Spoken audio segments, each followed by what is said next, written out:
Hi, I'm Rob. Welcome to your Daily Constitution. I am coming to you from the Rethink Home Studios in Anchorage, Alaska. So if you have a moment, take a look at rethinkhome.net. We have a lot of really cool stuff in here. There is furniture, there is a ton of artwork, and all kinds of just interesting things from all around the world. So if you have a moment, rethinkhome.net. Come by us if you're here in Anchorage at 322 Fireweed Lane. So, as I said, this is your daily Constitution, where we're going to take a little bit of the Constitution each day and read it. We'll look at it an article at a time, section by section, and just take a short video each day until we get all the way through it.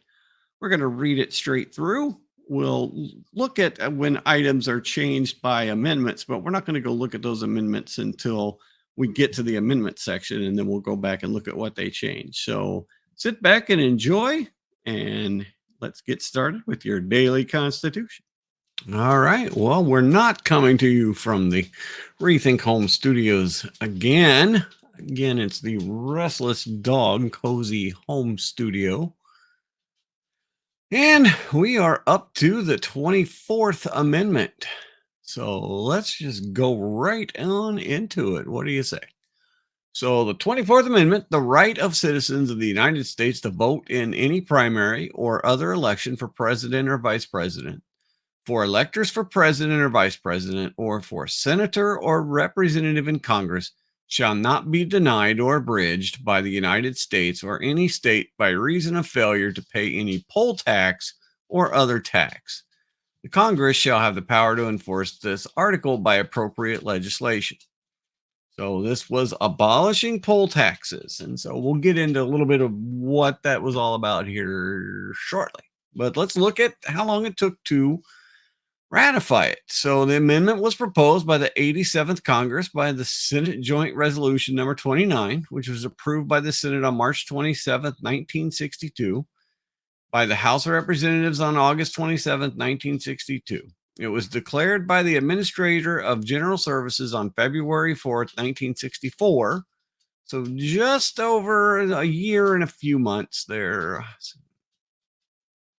So a year and 5 months.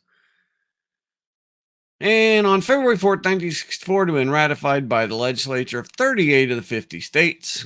Amendment was ratified by the following states, and this is in 1962, Illinois, November 14th, New Jersey, December 3rd, and then in the 1963, we have Oregon, January 25th, Montana, January 28th, West Virginia, February 1st, New York, February 4th, Maryland, February 6th, California, February 7th, Alaska, February 11th, Rhode Island, February 14th, Indiana, February 19th, Utah, February 20th, Michigan, February 20th, Colorado, February 21st, Ohio, February 27th, Minnesota, February 27th, New Mexico, March 5th, Hawaii, March 6th, North Dakota, March 7th, Idaho, March 8th, Washington, March 14th, Vermont, March 15th, Nevada, March 19th, Connecticut, March 20th, Tennessee, March 21st, Pennsylvania, March 25th, Wisconsin, March 26th, Kansas, March 28th, Massachusetts, March 28th,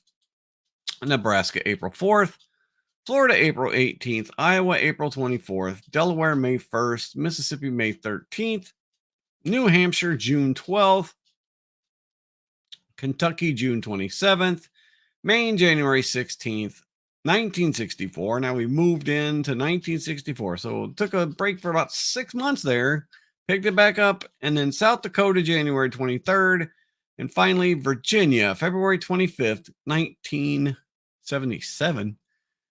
Oh, okay.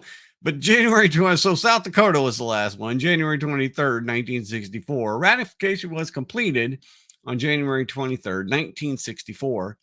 Amendment was subsequently ratified by North Carolina on May 3rd, 1989. Took them a while. Amendment was rejected by Mississippi and not subsequently ratified on December 20th, 1962. Poor Mississippi. So we'll go to our folks at the National Constitution Center and look at some of the common interpretations of why they decided to get rid of the poll tax. And so the framers struck a bargain regarding the right to vote when they drafted the Constitution. The Constitution would not dictate the qualifications of voters, so that would be left up to the states. At the time the Constitution was ratified, many states limited the right to vote to property owners. States wanted a sufficiently interested electorate, and they believed that property owners were not only the most interested, but also had the most at stake in the outcome of an election. Not necessarily, but we've learned over the years. Then states started moving away from that and started say, okay, you can vote if you can pay a tax, and that was often known as a poll tax. Poll taxes initially expanded the voter base. Poll taxes initially expanded the voter base because far more citizens could pay a tax than establish sufficient property ownership. Also, taxpayers could be considered part of an interested electorate as the government directed where and how their tax dollars would be used and what taxes would be levied. Well, then by the mid-19th century, most states abandoned property requirements or poll taxes as limitations of the franchise and extended the right to vote for all free white men. And then with the adoption of the 15th Amendment to the Constitution, the federal government legally extended franchise to all men, regardless of race, color, or previous condition of servitude. Then after a while, scroll down here. After nearly disappearing in the states, there we go. After nearly disappearing in the states, a repurposed poll tax returned as part of a successful effort to undermine the 15th Amendment, reestablished limits on the franchise. Beginning in 1889 in Florida, all former Confederate states and a few others instituted a suite of changes to voting laws as part of this effort. They introduced literacy tests and disqualified convicted felons. They also resurrected poll taxes. So their efforts succeeded. Together, these changes resulted in a significant decline in eligible black voters. Poll taxes would burden many poor white voters too, creating a fairly significant economically disparate impact. Even though poll taxes were usually nominal at just $1 or $2, it's fairly measurable sum for poor voters of that era. It's the equivalent of $20 to $40 a day. And then, the Supreme Court decided to affirm poll taxes multiple times. In 37, Breedlove versus Suttles, they unanimously rejected a claim from a white Georgia voter that poll tax violated the Equal Protection Clause. Again, in 1951, it rejected a similar challenge in Butler versus Thompson. So in 1962, most states had abandoned poll taxes, but they remained in effect in 5: Alabama, Arkansas, Mississippi, Texas, Virginia, all southern states. Even there, the states had eased the rule somewhat, such as limiting the cumulative effect of poll taxes. But then the civil rights movement gained traction. President John F. Kennedy endorsed limiting both poll taxes and literacy tests in his State of the Union address. So then, second, the amendment, first, Congress believed it needed to pass an amendment rather than a statute. Members argued that voter qualifications, where did I go? Members argued that voter qualifications were an area exclusively reserved to the states, necessitating a constitutional amendment. So they realized that with the courts having upheld poll taxes, any just statute would probably be unconstitutional because that was left up to the states. Voter qualification was left up to the states. So without amending the Constitution, then it probably would have been ruled eventually unconstitutional. And then the amendment only extended to federal elections. So poll taxes would still be permitted in state and local elections, but I don't think we have any of those anymore. So the amendment was quickly adopted by the required 3/4 of the states and took effect in 1964, but not without resistance. Virginia attempted to circumvent this amendment with a new version of the poll tax.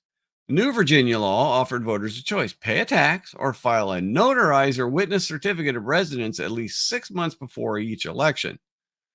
But the court said no, and in Harmon versus Forensius, 1965, concluded that the new law contravened the 24th Amendment. So that was the biggest biggest test of the 24th Amendment. And then let's see. In 1966, in Harper versus the Virginia Board of Elections, Supreme Court would find that poll taxes in all states and local elections were prohibited under the Equal Protection Clause. So eventually it came around where the Supreme Court said, well, poll taxes uh, aren't constitutional anyway. So there you have it. That's the 24th Amendment. That is the elimination of poll taxes. So we've got 3 to go, 25, 26, 27. And then we'll be through this part, and then we'll kind of go back and it's always something to learn. So even though we've only got 3 amendments left to get through on this, we're going to keep going on the daily Constitution. So anyway, thanks you very much for watching, and we will see you next time. All right. Good night.